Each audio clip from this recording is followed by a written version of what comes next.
మిత్రులారా, అందరికీ నమస్సుమాంజలి. ఫ్రెండ్స్, ఈరోజు నేను ఒక కథను మీ అందరితో షేర్ చేయాలనుకుంటున్నాను. మన ఆలోచనలలో పరివర్తన అంటే మార్పు తెచ్చే కథ. మీరు కళ్ళు మూసుకొని ప్రశాంతంగా హృదయం ద్వారా వినండి. ఒక ఊరిలో రాము అనే యువకుడు ఉండేవాడు.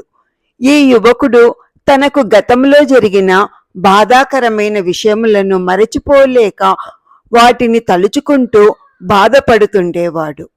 అలా ప్రతిరోజు గుర్తు చేసుకుని బాధపడుతూ అనారోగ్యం తెచ్చుకున్నాడు.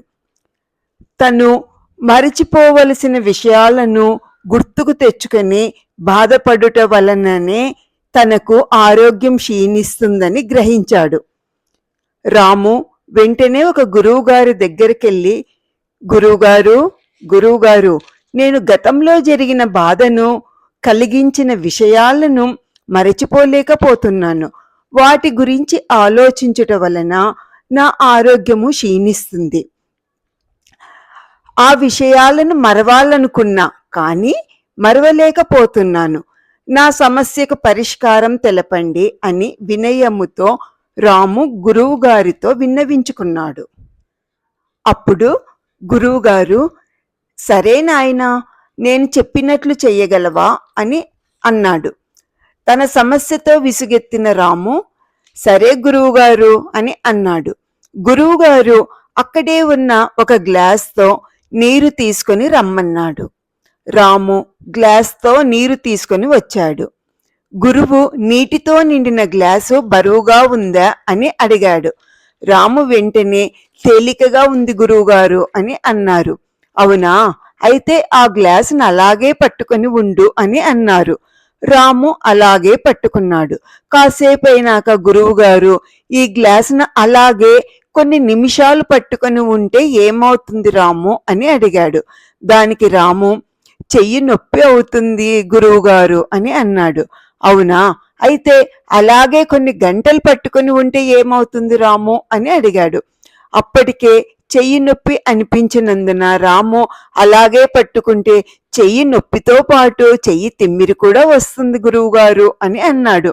అప్పుడు గురువుగారు, చూసావా రాము, కొన్ని నిమిషాలు నీటితో నిండిన గ్లాసు పట్టుకొని ఉంటే చెయ్యి నొప్పి వస్తుంది, అలాగే కొన్ని గంటలు పట్టుకొని ఉంటే చెయ్యి తిమ్మిరి వస్తుంది. అలాగే మన జ్ఞాపకాలను కూడా రోజూ పట్టుకుని ఆలోచిస్తూ బాధపడుతుంటే అవి మన మనసును, మన జీవితాన్ని భారంగా చేస్తాయి, మనకు అనారోగ్యాలు కూడా కలిగిస్తాయి. ఆ సమస్య తీరాలంటే చెయ్యవలసిన పని ఒకటే, నీ చేతిలో ఉన్న గ్లాసును దించి కింద పెట్టడము అంటే గత జ్ఞాపకాలు అనే ఆలోచనలను వదిలివేయడము.